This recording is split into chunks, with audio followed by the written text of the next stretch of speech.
Bueno, buenas tardes. Buenas tardes a los que ya entraron. Pongan por favor su asistencia. En un momento ya comenzamos. Les adelanto algo. Por acá, por mi rancho, por su rancho, está lloviendo fuerte y tenía yo problemas con Zoom desde la aplicación, pero ya me di cuenta o aprendí que si entras desde el navegador, o sea, directo desde Google, no desde la aplicación, tienes más soporte porque implica menos datos, supongo. Entonces, bueno, por si les pasa algún momento que oscile su internet o los bote, no sé cómo entran ustedes, pero ya saben que hay tres formas de entrar. Desde el calendario, que te lleva directo a la clase, desde el navegador que pones en Google, pones Zoom y de ahí entras a tu cuenta, o desde una aplicación. Yo lo hacía desde la aplicación para proteger a mi máquina, porque es más seguro. Pero bueno, cuando sepan o vean que oscila su internet, bueno, directamente desde el navegador o desde Google se puede hacer y creo que utiliza menos datos, porque por acá está lloviendo muy fuerte, no sé por allá en la ciudad, pero por acá está lloviendo muy fuerte, entonces supongo que es por eso. Bueno, vamos a tener la sesión número 3 de estructura socioeconómica, la tercera de la semana. Eh, Tengo un aviso que darles, que es que la carpeta de humanidades, que en este caso son ustedes, el grupo que estoy con ellos ahorita, está una carpeta nueva que dice encuadres. Ahí en encuadres está el archivo original y ahí es donde ustedes van a copiarlo, descargarlo en su dispositivo, que lo firmen sus papás y luego volverlo a subir a esa misma carpeta, convertido ya en PDF y con el nombre que le ponen siempre a sus archivos. Ya saben, su primer apellido, su primer nombre y el número de lista. Si no me sé el número de lista, primer apellido, primer nombre. Sale en la carpeta que dice encuadres en Drive. Esto lo acabo de subir ayer por la tarde. No sé si lo han visto, pero bueno, ya está ahí. Yéndonos a la clase del día de hoy, recordarles el uso de la cámara, recordarles el uso del uniforme, recordarles que, bueno, hay que cumplir con los lineamientos en la medida de lo posible para que esto funcione. Entonces, bueno, ya sin más, nos vamos a la ficha de la clase de hoy, que es la sesión número 3 y ahí está el nombre del tema que deben de poner en su libreta, ya saben, margen superior izquierdo, sesión 3 y seguido de el tema que en este caso es conceptos básicos para el estudio socioeconómico. Jimena Torres Vázquez, ya sé lo que me vas a decir.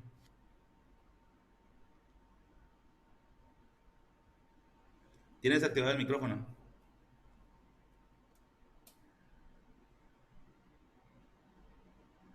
Jimena, ya te activé el micrófono. Ah, ya. Sí, es eso, de la carpeta. Sí, se me olvidó. Sí. ¿Estabas en qué área o estás en qué área? Humanidades, estoy aquí. No, estabas ya en otra, Estaba en biológicas. en biológicas, te doy de baja en biológicas, lo voy a apuntar porque no se me olvida.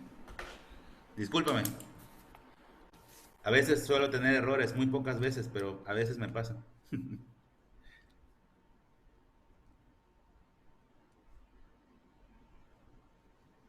Bueno, gracias, disculpa. Bueno, entonces seguimos. Eh, Esto es lo que vamos a hacer el día de hoy. Es como el menú del día, de lo que normalmente ponemos en el pizarrón. Y como andamos así medio románticos, extrañando el salón, pues ya ponemos un pizarrón que sea de mentiras. Es lo que vamos a hacer el día de hoy. Recuperar un poquito de información previa de clases anteriores. Poner un esquema de clase o esquemas de clase, van a ser dos. Y de los cuales ustedes van a tomar notas. No nada más hay que poner el esquema de clase en lo que manden a Drive, sino que hay que desarrollarlo. Lo pueden hacer en forma de cuadro sinóptico o de cualquier esquema. Se los muestro para que vayan calculando cómo le van a hacer con su libreta. Es este de aquí, es el primero. Y posteriormente nos vamos a ir a este otro de aquí. Yo les recomiendo cuadro sinóptico, que es lo más fácil, pero como quieran. Este de acá lo pueden poner por nomenclatura. Uno, 2, 3, 4, A, B, C, D, como guste. Y bueno, ¿cómo llegamos a esta parte de aquí? La clase pasada hablamos acerca de los elementos más importantes de la estructura socioeconómica y hoy vamos a hablar acerca de conceptos que son necesarios conocer Pues para poder analizar, sobre todo porque estamos en este proceso que, ¿cómo le están llamando? Infodemia, ¿no? En donde todo el mundo opina a través de redes sociales y lo que hacemos realmente es desinformar. Y a veces es la misma autoridad la que desinforma. O sea, los mismos que deberían de ponernos al corriente y con los datos precisos, pues utilizan pues cosas datos que no están validados y que provocan un mal entendimiento de la realidad.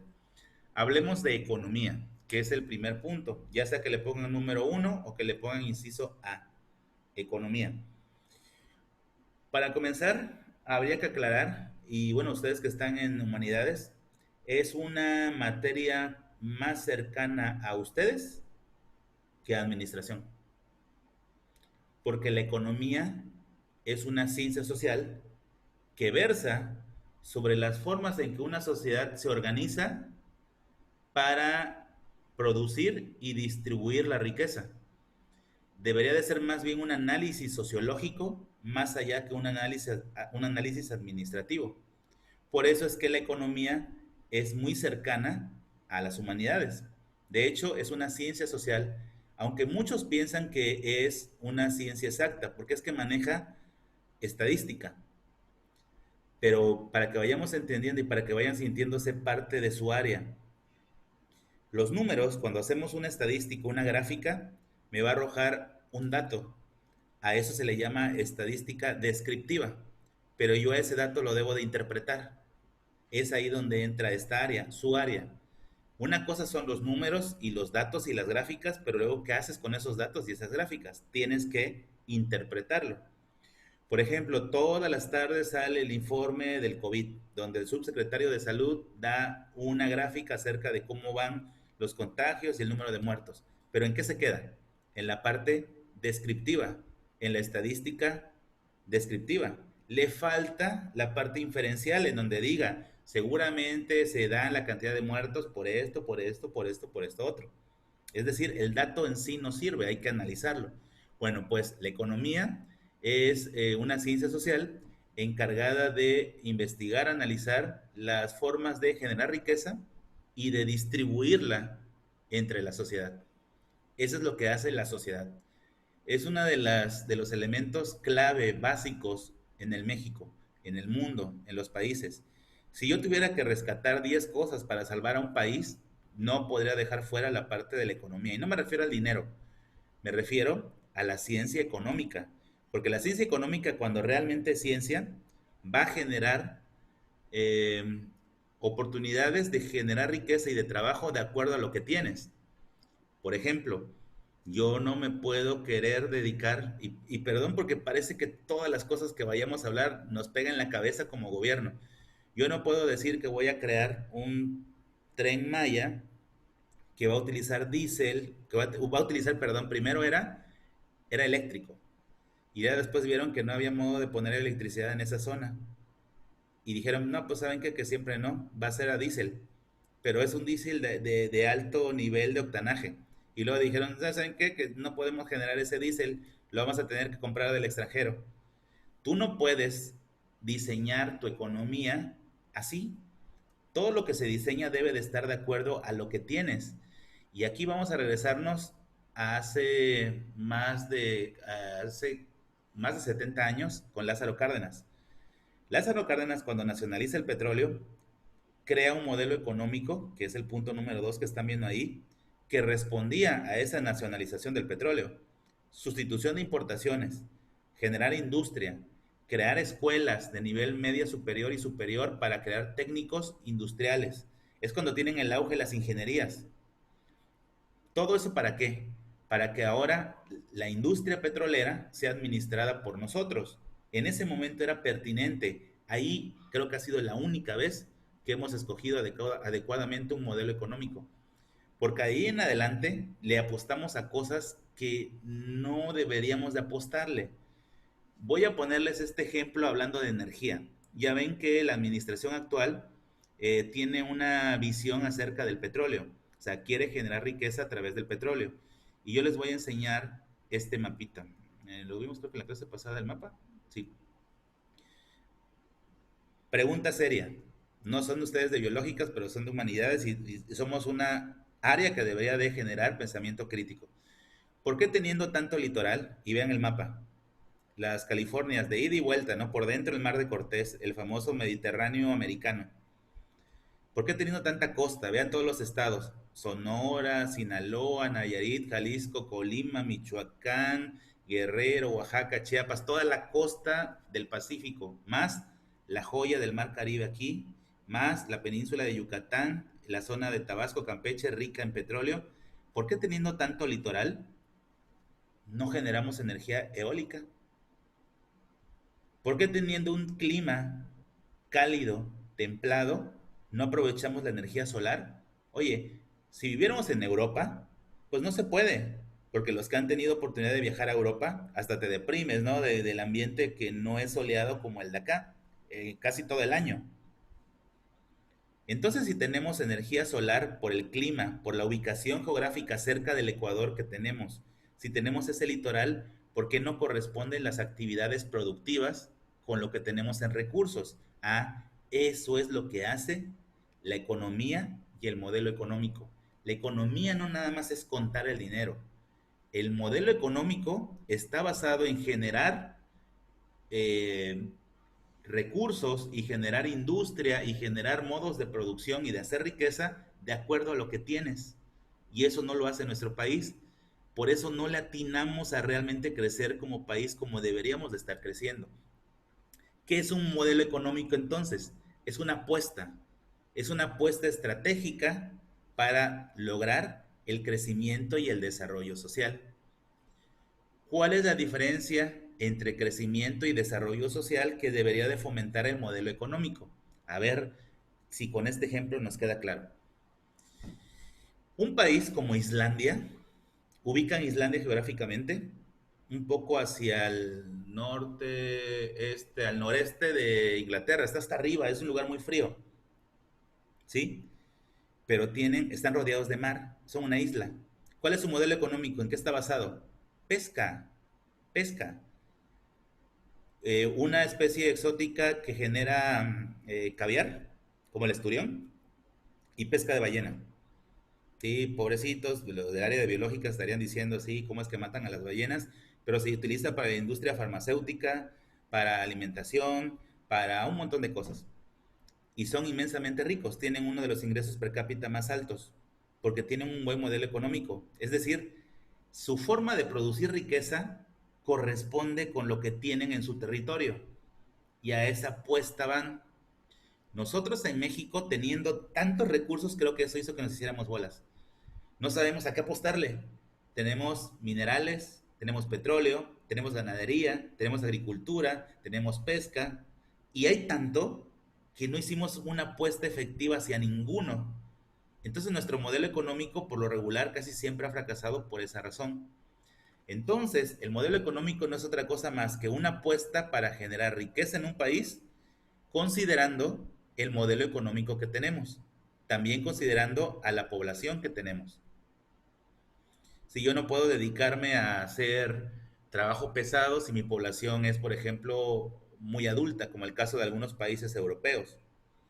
Yo no puedo, por ejemplo, querer eh, hacer energía nuclear en un lugar como México, a pesar de que tenemos una planta nuclear y por cierto bien cerquita de aquí, porque como para qué, si tenemos ríos para nucleoeléctricas, para hidroeléctricas, perdón, tenemos costas marítimas. ¿Saben que se genera energía con la marea?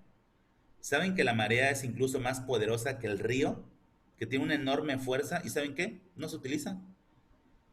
La energía eólica de los molinos de viento, los ventiladores para generar, ve la autoridad como que empezamos a dar la clase y empezamos a enojarnos. Bueno, yo no sé ustedes. Nuestras autoridades diciendo que afean el paisaje, que le roba oxígeno a los campesinos. O sea, perdón porque me dio risa, ¿no? Pero así es nuestra autoridad. El no saber los recursos que tenemos nos hace fracasar en las apuestas que hacemos para generar riqueza. Y esa es una de las primeras cosas que tenemos que aprender en estructura socioeconómica, que corresponde el modelo con lo que como nación tenemos tanto en recursos naturales como en recursos humanos. Y en la medida en que le atinemos, vamos a hacer que este país realmente camine y funcione. ¿Cuál es el modelo económico que tiene nuestro país hoy en día y que es el que más tiempo ha durado? A pesar de que este presidente diga que no es neoliberalismo, ¿qué creen? Sí es neoliberalismo. Estamos en un modelo neoliberalista, un modelo que aplica desde la llegada de Carlos Salinas de Gortari al poder. Es más, desde antes, desde Carlos Salinas, desde Miguel de la Madrid, ya se veía la venta de paraestatales, la inversión extranjera, que todo cayera o recayera en manos de la iniciativa privada. El neoliberalismo era una supermoda, ¿eh? El neoliberalista te decía, voy a poner el ejemplo de las escuelas, decía, a ver, esta escuela es deficiente, no tiene buenas instalaciones, no hay una buena calidad en la educación, no hay cobertura, lo que sea. Y decía el inversionista, yo hago que esto funcione, déjame a mí hacerlo, con la promesa, uno, de dar un mejor servicio y dos, de hacerlo más barato. Y entonces el Estado que dijo, pues chido, porque el dinero que yo tengo en el presupuesto de la nación para la educación, para que se empiecen a enojar, ahora no lo gasto, ahora me lo quedo. Y entonces es la población la que tiene que pagar por el servicio. ¿Me expliqué? El transporte público. El transporte público ahora está en manos de privados. Cuando tú tomas un taxi, un Uber, cuando tomas cualquier transporte público tienes que pagarlo. Antes, en otros modelos, el Estado proveía. Dentro del presupuesto de los impuestos hay dinero para proveer el servicio de transporte a la gente, como por ejemplo en Dinamarca, que además parece un GL de aquí, el bus normal, y las estaciones y las paradas están cerradas, y llegas viendo en la pantalla cuántos metros falta para que llegue el autobús y cuál asiento está disponible, y tú lo escoges. Nada de hacer filitas y de empujarse y que primero sube uno, el otro, tú ya sabes qué asiento es porque lo escogiste desde donde estás esperando el camión, porque sabes cuál está desocupado y es gratis. El modelo neoliberal no es que sea malo, es que México lo hicimos malo. El modelo neoliberal pudo haber funcionado, de hecho, ha funcionado en algunos países, donde tienen el modelo neoliberal y aparte una economía un poco flexible, un modelo un tanto flexible, no se casan con un solo modelo, y les ha funcionado más o menos. El modelo económico entonces en nuestro país, y el que más ha prevalecido fue ayer pregunta de evaluación diagnóstica, es el neoliberalismo, implementado a partir de Carlos Salinas de Gortari hasta nuestros días. De hecho, estamos en la discusión del nuevo Tratado de Libre Comercio, que por cierto ya no se llama TLCAN, ahora se llama TEMEX, Tratado México, Estados Unidos, Canadá, que lo acaban de firmar, que se supone que por eso fue el presidente Andrés Manuel López Obrador a Estados Unidos. Pero pues muchos analistas y críticos dicen que en realidad fue para mostrarle su simpatía a Donald Trump. Y el problema aquí es que va ganando en las encuestas el otro candidato. Y si el otro candidato llega a ganar, pues no sé qué va a pasar con nosotros, porque nosotros le mostramos nuestra simpatía a través de nuestro presidente a Donald Trump. Y si Trump pierde, quién sabe qué va a pasar con el Tratado de Libre Comercio. Y el Tratado de Libre Comercio es el que nos puede sacar de esta crisis en la que estamos metidos, que vimos en clases anteriores que tenemos casi 19% de pérdida de crecimiento económico y el PIB para abajo. Entonces, bueno, les decía yo que en historia éramos tan felices con el 0.1, ¿se acuerdan? Y nos quejábamos y decíamos, ¿cómo el 0.1 de crecimiento? Y ahora casi menos 19. Nos quejábamos del número de muertos con Felipe Calderón, luego con Enrique Peña Nieto y ahorita van 80,000 en un año. Nos quejábamos de los feminicidios, este mismo presidente se quejaba de los feminicidios, dato de ayer apenas, 15% más feminicidios en esta administración que en la anterior. Entonces hay un montón de cosas que son dignas de mencionar y que hay que denunciar. El tercer punto, indicadores macroeconómicos. Hay varios indicadores macroeconómicos. De alguna u otra manera es como cuando tú estás enfermo y vas con el doctor. Pongamos el ejemplo del COVID y no es ser sarcástico, ¿eh? Pero es el que nos recordamos ahorita. Tengo dolor de garganta, tengo dolor de cabeza, tengo fiebre, tengo cansancio, malestar general. ¿Son síntomas de qué? De COVID. Si a eso le hago otros estudios más, como por ejemplo medir la oxigenación, con el oxímetro, ¿no? Que si está por debajo de 92, aguas, ¿no? Ya hay algo mal ahí. Todo el mundo debemos de tener un oxímetro, por cierto, deben de tenerlo. Es la forma más fácil y segura de saber que no nos va a pasar nada con lo del COVID. Y vale bien barato, ¿eh? Entre 350, 500 pesos los oxímetros. No importa que te duele la cabeza, que tengas fiebre, que tengas dolor de garganta, que te duela todo, si no te baja el nivel de oxigenación, vas a ser de esas personas, de esas 8 de cada 10 personas que va a tener COVID y como si nada. Si tu nivel de oxigenación baja de 92 más hacia abajo, posiblemente seas una de las personas que va a necesitar medicación, que tiene que ver con desinflamantes, anticoagulantes. Si te baja más allá de los niveles de 85, desafortunadamente puede ser una de cada 10 personas que va a necesitar ser internado y que va a necesitar una unidad de cuidados intensiva.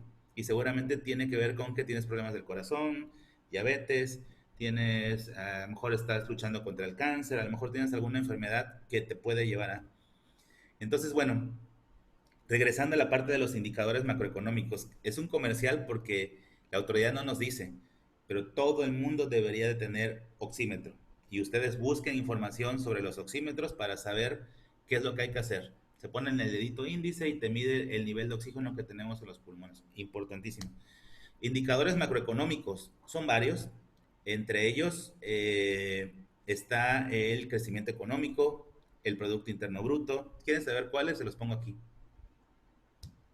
El ingreso per cápita, el empleo. Nada más póngalos así en forma de lista y más adelante los vamos a ir analizando uno por uno.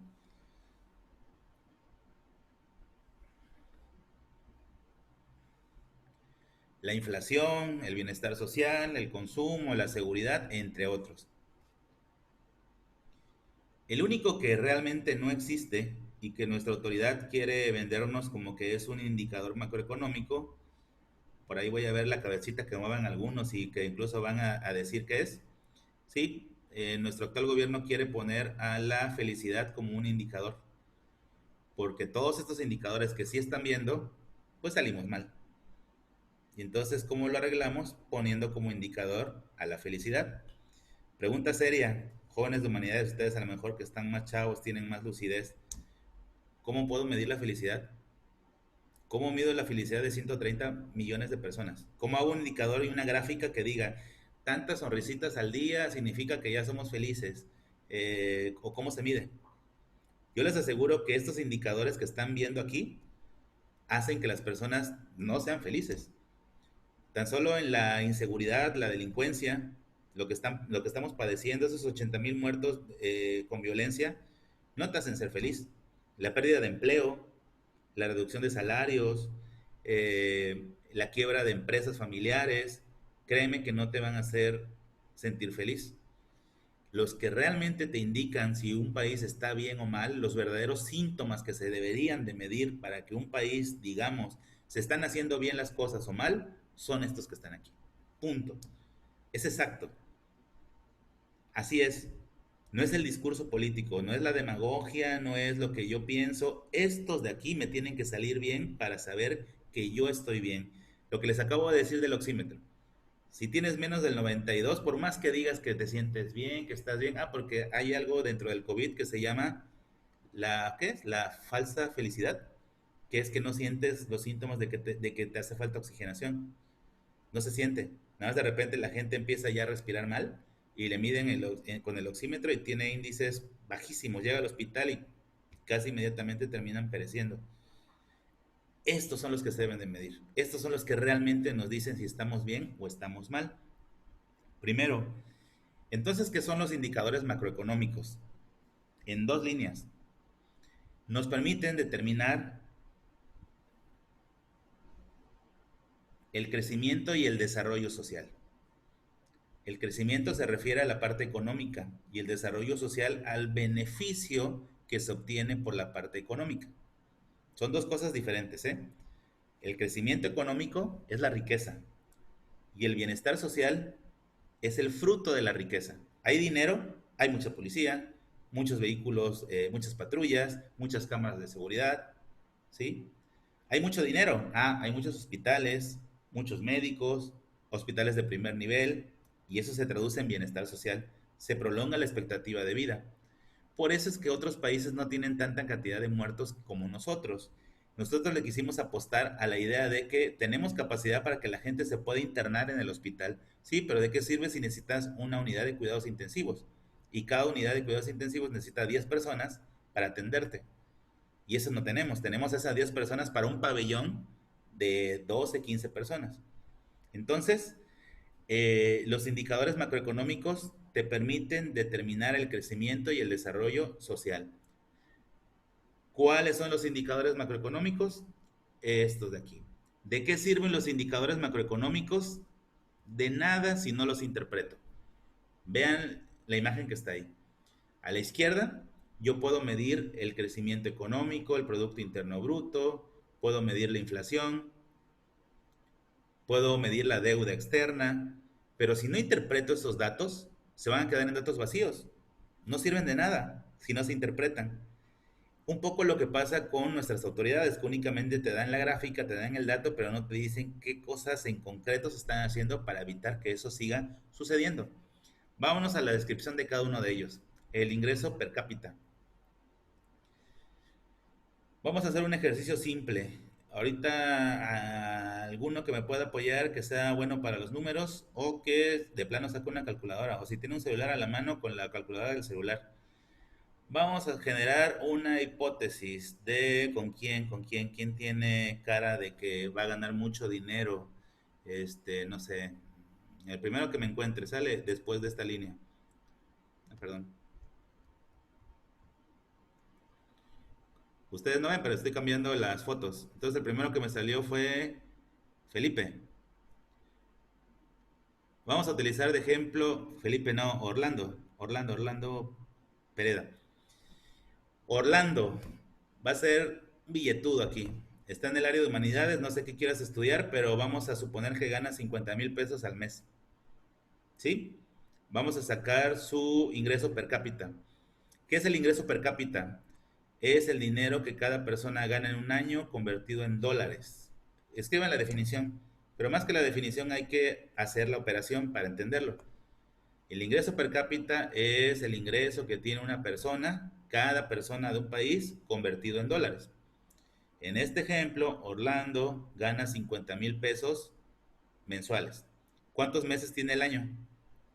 12. ¿Cómo sacamos el ingreso por año? 50,000 por 12.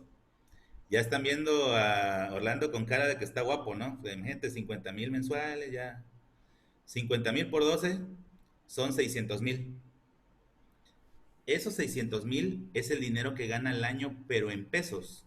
Tengo que hacerle la división de 600,000 entre 20 para que nos salga fácil, que son los dólares, el valor que tiene el dólar hoy en día. Entonces dividan, para los que tienen por ahí una calculadora o el celular, 600,000 entre 20. Ese resultado es el ingreso per cápita de Orlando en dólares. Eso es una muestra y es un indicador macroeconómico de las economías si están bien o mal. ¿Cuál es el país del mundo que más alto ingreso per cápita tiene? Un país minúsculo, del tamaño más chiquito que cualquiera de los estados de México. Bueno, menos Colima y Aguascalientes, ¿verdad? Eh, Luxemburgo. Luxemburgo es uno de los países o es el país que más alto ingreso per cápita tiene. ¿Cómo anda nuestro país? ¿Cómo en qué lugar? Lejos. Más allá del 50, como por el 70. Y con esta crisis económica, nuestro ingreso per cápita bajó. Porque, por ejemplo, el que era empresario, no sé si es el caso de alguno de sus papás, ojalá que no, que tenía un restaurante y estaban acostumbrados a generar un dinero más o menos de X cantidad mensual, están ganando menos porque la gente está yendo menos. Los que tienen diferentes negocios pasa lo mismo. Los que se dedican a la construcción, los que sus papás son arquitectos, son ingenieros y trabajan por su cuenta, también están ganando menos. Entonces, ese es el ingreso per cápita, primer indicador para saber si la economía va bien o mal.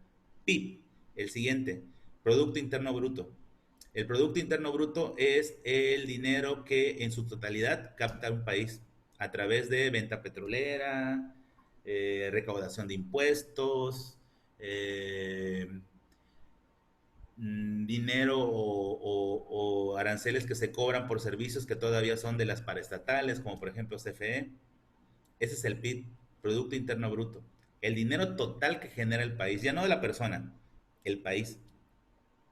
Y ese es en donde nuestro indicador es que caímos casi 19%, el Producto Interno Bruto. Casi una quinta parte de nuestra riqueza dejamos de tenerla. Empleo, otra. Los índices de empleo, si nos vamos a la comparativa actual, pues hemos perdido millones de empleo. Estamos en tal locura en este momento que ni siquiera sabemos la cantidad exacta de millones de empleos que se han perdido. Se piensa, o la autoridad había dicho que 1.200.000, y es una cifra muy reservada, una cifra que me huele a que no es correcta. Eh, Además, no olvidar que nuestra economía mexicana, la mayoría de nuestra economía es informal y no hay modo de medir el desempleo porque no pagan impuestos, por lo tanto Hacienda no se da cuenta si perdiste o no el empleo. No están registrados formalmente, no están en el IMSS, en el Instituto Mexicano del Seguro Social, por lo tanto, si perdiste el empleo no estás dado de baja ahí, por lo tanto no se enteran. Entonces se piensa que la cantidad de desempleos que hay, 1.2 millones, se debe de multiplicar por 20. No quiero pensar ese número realmente porque da miedo que sean 20 millones de personas que han perdido el empleo, casi todos de manera temporal, porque los restaurantes que están cerrados, los meseros, los que trabajan en los cines y que están cerrados, en algún momento van a regresar. Pero al final de cuentas, en este trimestre, ellos fueron baja. Y eso significó menor consumo, eso significó menor recaudación fiscal a través de impuestos. Y eso trae consecuencias en cadena. Si una persona deja de consumir, deja de ganar, deja de consumir.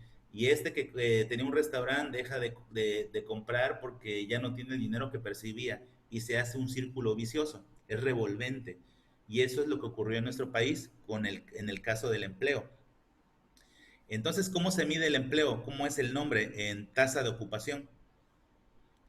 Tasa de ocupación significa el porcentaje de personas en edad de trabajar que está trabajando.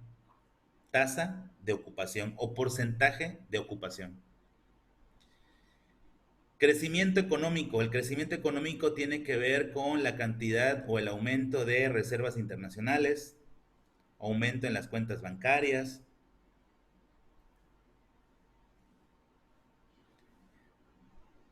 aumento gracias a la recaudación fiscal, y que de alguna u otra forma es un indicador seguro de ver si un país está caminando bien o mal. El crecimiento económico se mide igual en gráficas y por porcentajes. Ahí es donde nuestra economía, junto con el Producto Interno Bruto, tiene una caída espectacular en el crecimiento económico. Inflación. La inflación tiene que ver con la subida de precios. Por eso viene el término de inflación, de inflar este producto, y no sé qué producto mostrarles, este de aquí, que es una libreta y una pluma, pero imaginen que es otra cosa.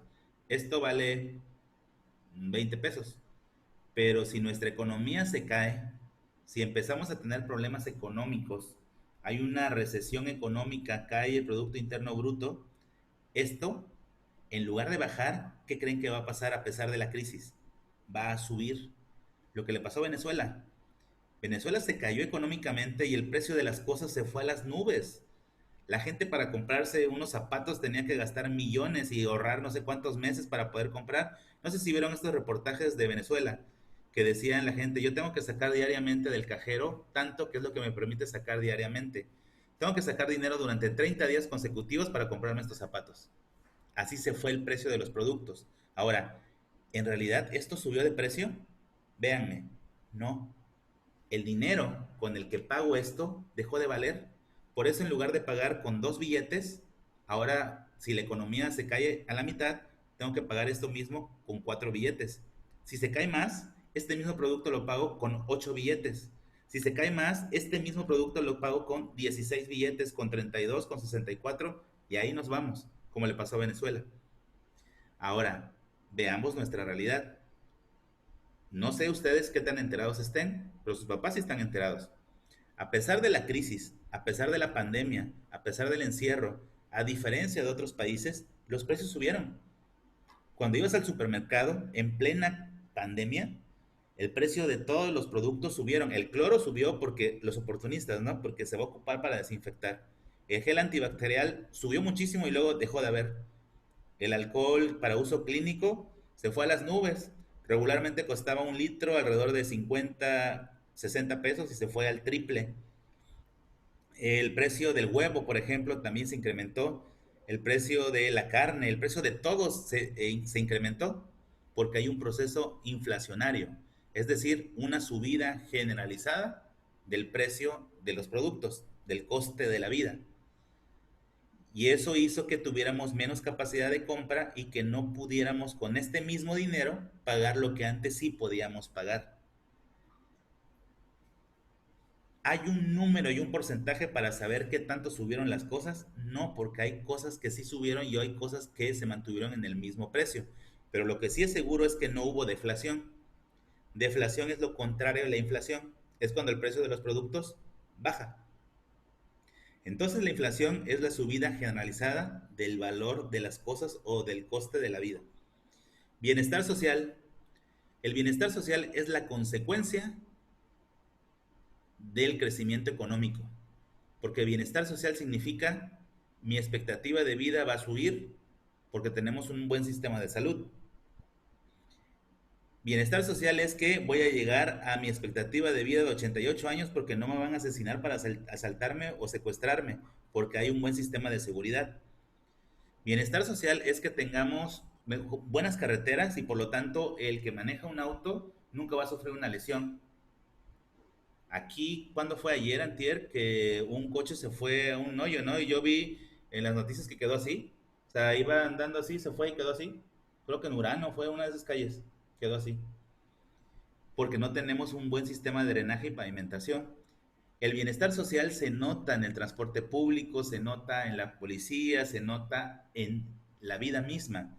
Buenas carreteras, buenos hospitales, buenas escuelas, ahí se nota el bienestar social.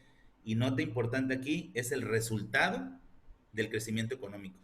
Eso lo tienen que poner. La siguiente es el consumo. El consumo, cuando la economía va bien y la gente tiene dinero, empieza a consumir. Y eso, a diferencia del círculo vicioso, causa un círculo virtuoso. La gente empieza a gastar porque hay bonanza económica, hay dinero. Y por lo tanto, yo que me está yendo bien, gasto mi dinero comprando un auto. Y beneficio al dueño de la agencia y al vendedor de autos. Y ese vendedor de autos que se benefició por su comisión va a tener dinero para este fin de semana sí llevar a su familia, llevarlas al cine y llevarlas a comer.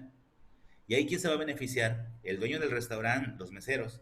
Cuando el dueño del restaurante y los meseros tienen dinero también, pues pueden a lo mejor comprar ropa en un almacén de ropa. Y ahí quién se va a beneficiar, el dueño del almacén y el vendedor que se lleva una comisión por la venta de esa ropa. Y así se va recirculando. El que trabaja en el almacén, como hay mucha venta, como cuando son las ventas nocturnas en los almacenes, se queda el vendedor hasta tarde, pero como le fue bastante bien, sale y en lugar de agarrar el camión que siempre agarra y pagar 10 pesos o lo que cueste, ahora va a pagar taxi o va a llamar un Uber o algún auto que lo lleve, porque le fue bien ese día. Se va redistribuyendo el beneficio económico. Ese